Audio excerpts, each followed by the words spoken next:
पक्षी मर ही इस तरह लड़ने का कोई फायदा नहीं है। चिड़िया की बात सही है, अगर हम सब पक्षी मिलकर एक साथ जाएंगे तो रास्ता आसान हो जाएगा। कालू कौवे, मैं तुम्हारी बात से सहमत हूँ। मैं तुम्हारे साथ जाने को तैयार हूँ। हम समस्या से भाग नहीं सकते। ठीक है, अगर सबने ये सोच लिया है कि हम जंगल छोड़कर जाएंगे तो सब अपने अपने काम बांट लो ताकि रास्ते में हमें कोई दिक्कत ना हो। फिर सब पक्षी अपने अपने काम बांट लेते हैं। मिट्टू तोता एक पेड़ पर बैठकर रास्ते का नक्शा बनाने लगता है। रानू चिड़िया रास्ते के लिए भोजन इकट्ठा करने लगती है। गुगलू कबूतर जंगल के पक्षियों को मोटिवेट करने लगता है ताकि वो सब पक्षी उनके साथ जा सकें। रात होते ही सब पक्षी अपने अपने घरों में सो जाते हैं। फिर जंगल में सुबह हो जाती है। फिर जंगल के सभी पक्षी एक काफिला बनाकर दूसरे जंगल की तरफ जाने लगते हैं। फिर कालू कौवा सब पक्षियों के आगे आगे उड़ता है ताकि कोई भी समस्या आए तो वो सब पक्षियों को अलर्ट कर सके। थोड़ा दूर जाने के बाद काले कौवे को एक बिल्ली नजर आती है। वो सब पक्षियों को अलर्ट कर देता है। बाकी सब पक्षी एक पेड़ पर छुपकर बैठ जाते हैं और कालू कौवा बिल्ली के पास जाता है। ओए दुष्ट बिल्ली, अगर तुम्हारे अंदर इतनी हिम्मत है तो तुम मुझे पकड़ कर दिखाओ।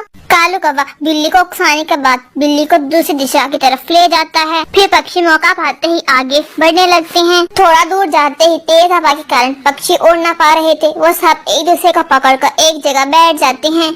थोड़े समय के बाद जब हवा रुक जाती है तो पक्षी आगे बढ़ने लगते हैं। आखिरकार सभी पक्षी उस जंगल में पहुंच जाते हैं। जंगल में पहुंचने के बाद सभी पक्षी बहुत ज्यादा हैरान होते हैं क्योंकि वो जंगल वाकई बहुत सुंदर था। हर तरफ फूल और बागीचे थे जिसे देखकर पक्षी बहुत ज्यादा खुश हो जाते हैं।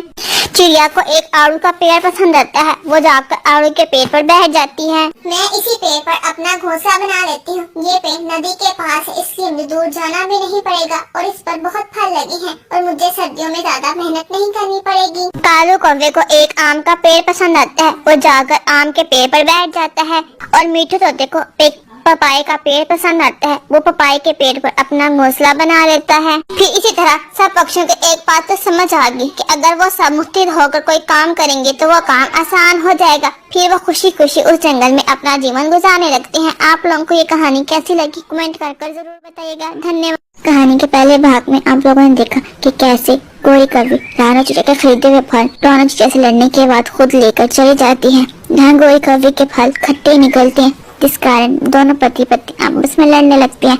वही रानू चिड़िया के फलों में से एक जादुई मोती निकलता है जिसकी सहायता से वो अपने लिए एक सुंदर सा घर मांग लेती है और जंगल के गरीब पक्षियों को मुफ्त में भोजन बांटने लगती है। जब गौरी और कालू को इस सारी बातों का पता चलता है तो गौरी और कालू मिलकर एक योजना बनाते हैं कि वो किस तरह